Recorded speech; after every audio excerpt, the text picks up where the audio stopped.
Bien, muy amable, gracias por asistir, gracias por este evento, me parece que es maravilloso reunir a tantos académicos.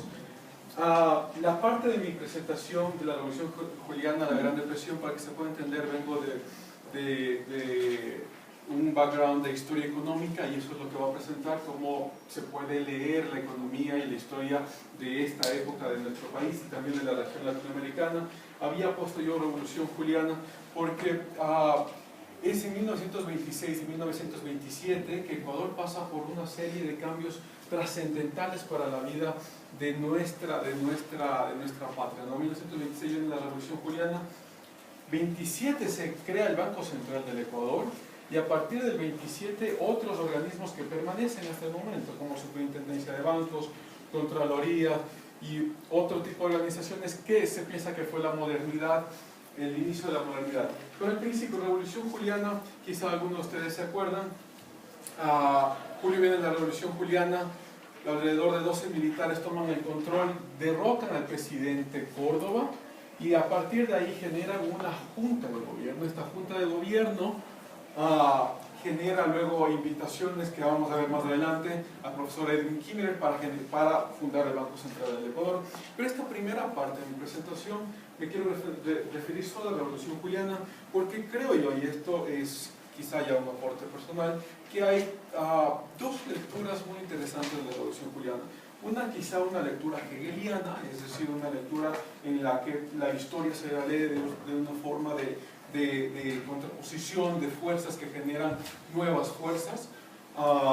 Y esto se nota muy claramente en todos los historiadores, la mayor parte de historiadores, sobre todo de la sierra, que generan esta suerte de pensar que la Revolución Juliana tuvo un idealismo y un patriotismo muy ferviente que hizo que Ecuador pase a un derrocamiento por supuestas ciertas crisis económicas que vivimos en los 20.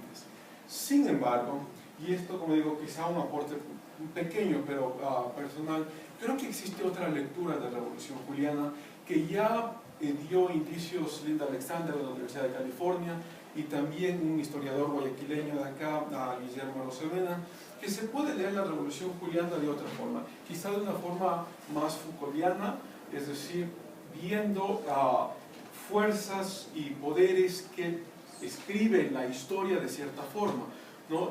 ¿Qué es lo que pasó en la Revolución Juliana? Existe un personaje muy importante, Luis Napoleón Dillon, gerente de una organización que se llamaba la Sociedad de Crédito.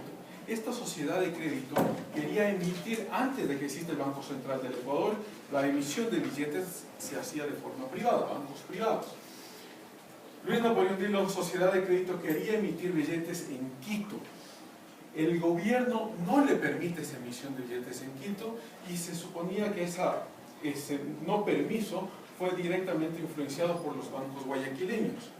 ¿Qué es lo que pasa? Viene la Revolución Juliana y Víctor Emilio Estrada saca 10 años después una carta muy interesante de su padre en la que se menciona que es muy posible que Luis Napoleón Dillon haya financiado la Revolución Juliana y por eso Luis Napoleón Dillon fue primero el ministro de Hacienda en la Revolución Juliana, luego se convirtió en el primer board del Banco Central del Ecuador cuando ya se financió.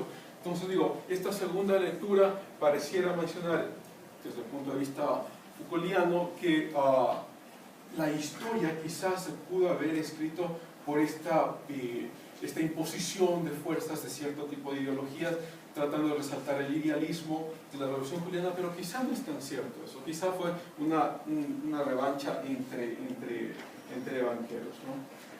Motivaciones de la investigación. Primero, sí existen investigadores de historia económica en Ecuador, son muy pocos, y los avances que han dado también son interesantes, pero algunos de ellos tienen mucha referencia política y muy poca referencia económica. Entonces, motivaciones de esta investigación: contribuir con las investigaciones que ya existen, generar nuevos datos, y voy a presentar unos datos acá que son inéditos, que los he generado a través de algunas fuentes primarias. 1920, los primeros censos de población en Ecuador empiezan en los 50, sin embargo, para esta década se tienen ciertas aproximaciones.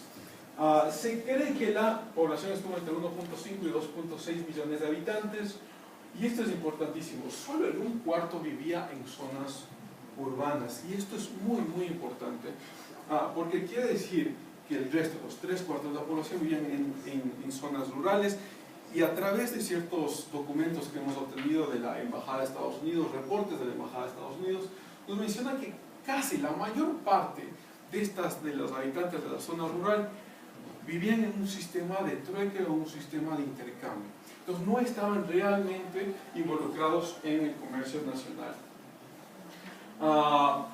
Seguimos en el contexto, sector primario. La economía de Ecuador en los años 20 y 30 era completamente, 94% de las exportaciones era del sector primario. Cacao, el boom del cacao que tuvimos en las primeras décadas del siglo XX, y luego tuvo una reducción en la segunda década del siglo XX por 2 pestes que sufrió la producción de cacao, y por eso nuestro boom cacotero tuvo una disminución. El sector industrial alrededor del 15%, el sector de servicios alrededor del 10%. Y vamos ya a algunas cifras macroeconómicas. Generación del PIB empieza a generar, el PIB se empieza a generar ya oficialmente a partir de 1965. Para los años anteriores son proyecciones que algunos académicos hacen y que yo también he hecho en algunos casos. Para la década de los 20, América Latina crecía a un promedio del 6% y Ecuador a un promedio del 4%. ¿Cómo se puede explicar esto? Muy posible por este sistema de autosubsistencia, esta mayoritaria parte de la población que vivía en zonas rurales no estaban realmente compartiendo o intercambiando los movimientos comerciales con las ciudades o con las formas urbanas, ¿no? Pero entonces sí estábamos creciendo a una menor tasa que de América Latina, y esto también es importante. Después de la Segunda Guerra Mundial, 1919, Estados Unidos empieza a invertir de forma muy fuerte en la región latinoamericana, sobre todo en la parte de electricidad, en la parte de minas en Chile, la parte de minería es importante, ferrocarriles, sobre todo en México, y en Ecuador también es muy importante toda la inversión que se hizo, y empieza a generarse una suerte de dependencia. Para todos los que conocen la teoría de dependencia, surge después de la Gran Depresión, pero ¿cuáles fueron los inicios? Aquí en la década de los 20, porque Estados Unidos empieza a invertir con bancos, y existe una explosión de bancos en la región latinoamericana, bancos norteamericanos, y empieza a generarse esta suerte de dependencia de Estados Unidos, ¿no? Como decía, las exportaciones de cacao para los 20 eran 35 millones de sucres. 1929 empieza la Gran Depresión, y ya existe, no únicamente por la reducción de estos problemas que hubo en la producción del cacao, sino también ya por la Gran Depresión en sí misma. Cae a 8 millones de sucres, es decir, una reducción del 78% de las exportaciones que se tenían. Y habíamos mencionado esto, ya para la década de los 30, cuando viene y golpea a la Gran Depresión, Estados Unidos era nuestro principal socio comercial, como lo sigue siendo. 50% de nuestro comercio externo iba a Estados Unidos y la Gran Bretaña, y en América Latina el 40%. ¿Y por qué es importante mencionar estos datos? Porque una de las primeras hipótesis con las que empezamos este trabajo es la Gran Depresión va a golpear a la región principalmente a través del comercio exterior. Y eso fue lo que encontramos. Encontramos otros datos más interesantes y más raros que les voy a mostrar, pero los datos que nos habíamos esperado, ¿no? Comercio exterior de la región de Ecuador había disminuido del 29, que empieza la Gran Depresión, hasta el 33, 49%, importaciones 63%, mientras que América Latina, que es el que está, me parece que este es solo de Ecuador, América Latina reduce 33%, exportaciones e importaciones 62%, algo que nos esperábamos. Comercio exterior era la principal fuente de crecimiento de Ecuador y de América Latina, iba a venir la Gran Depresión por ese lugar, entonces nos esperábamos estos datos en toda la región. Nos esperábamos también una caída de los ingresos fiscales, casi el 33%, porque no solo en el caso de Ecuador, sino en el caso de América Latina, los principales ingresos venían de las aduanas. La principal fuente de ingresos ecuatorianos eran aduanales, entonces era de esperarse también que los ingresos fiscales disminuyan, y eso fue lo que pasó. América Latina tuvo una reducción del 30%, Ecuador del 33%, y es algo que nos esperábamos. Pero esto sí fue un poco pasó muy similar en toda la región, pero quizá no nos habíamos previsto esto. Se empezó a generar procesos deflacionarios en toda la región. Y esto tiene que ver con las políticas monetarias que impusimos o se generaron a partir de 1927. Desde los 20 América Latina empieza a regresar al patrón oro, y este patrón oro no se genera el mismo sistema en todos los países. En el caso de Ecuador era el 50% de reservas de oro, del circulante y de los depósitos, ¿no? Entonces este 50% lo que hizo es restringir la oferta monetaria, y pareciera casi un déjà vu de lo que estamos viviendo en la actualidad. Voy a pasar rápido, pero entonces se restringe la oferta monetaria y existen procesos deflacionarios. Como no tengo mucho tiempo, voy a pasar los principales datos.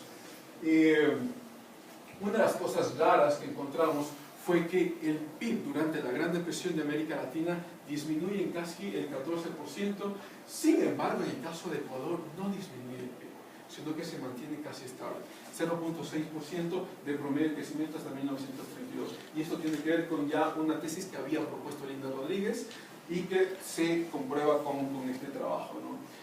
Les había mencionado en las políticas la generación del Banco Central, la generación el patrón oro.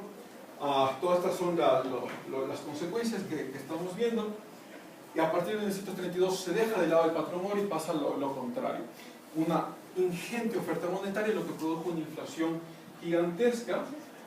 Pero esto es importante, estos datos son importantes, porque nos pensamos, ¿será que el caso ecuatoriano es un caso único, un caso especial en la región? Y pareciera que no. Estos son datos de algunos países del mundo. Todos los países que están presentados aquí, los 16 países, tienen procesos deflacionarios, todos. Y aquí está, esta es la inflación, lo que significa que con una restricción monetaria, con una restricción como la del patrón oro, todos vamos a pasar por procesos deflacionarios muy parecido a la dolarización. Pero, y acá, no todos los países decrecen, sí hay países que crecen durante la Gran Depresión, entonces Ecuador no es un ejemplo único, pero estos sí ya son datos únicos. Estos son datos salarios nominales de 17 empresas que hemos investigado, la mayoría por cierto públicas, pero lo que vemos es una gran estabilidad de los salarios públicos, no de estos, ¿verdad? Porque estos son de ministros que caen fuertemente, pero de la mayor parte, o sea, trabajadores no cualificados, trabajadores pocamente cualificados, una estabilidad muy fuerte. Utilizamos el deflactor del Banco Central de Ecuador para esta época, y lo que obtuvimos.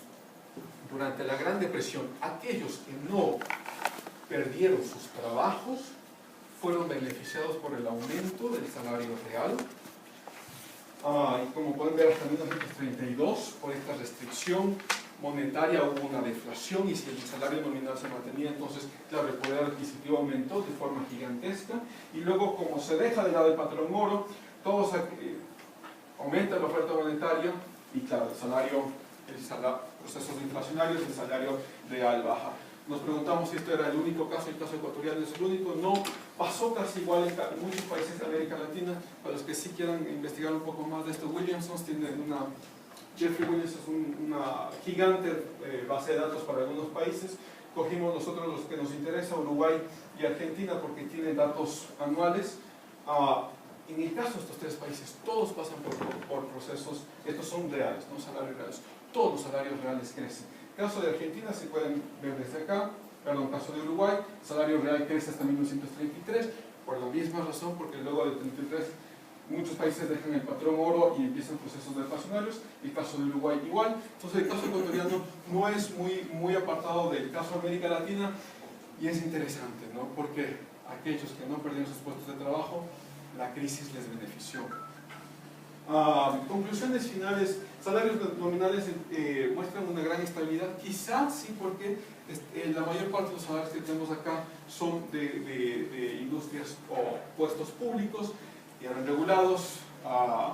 La Constitución de 1906, el Código Penal de 1906, penaba con cárcel la reducción de salario, entonces se puede explicar por ahí. Salarios reales, lo que habíamos mostrado, no es el único caso ecuatoriano, sino que es muy parecido a la América Latina. y que, como se evidencia estos salarios reales, lo hemos evidenciado de forma cualitativa a través de la prensa. Hasta 1932 no se registra huelgas reales o fundamentales en salarios en el sector de Quito y Guayaquil. Sí, a partir de 1932 a 37, muchos sindicatos se empiezan a generar y muchas huelgas se empiezan a producir justamente, y que nos da una evidencia cualitativa de que los salarios que tenemos son reales, ¿no? Y algunas conclusiones finales. Quizá este trabajo no nos presenta una figura completa y contextual de todo lo que pasó en la Gran Depresión, porque si uno pensara que los salarios reales aumentan, no nos da datos de cuánto aumentó el desempleo, ni tampoco otros datos, ¿no?, de pobreza, ni tampoco datos como de desigualdad, que son futuras investigaciones que pretendemos hacerles. Muchas gracias.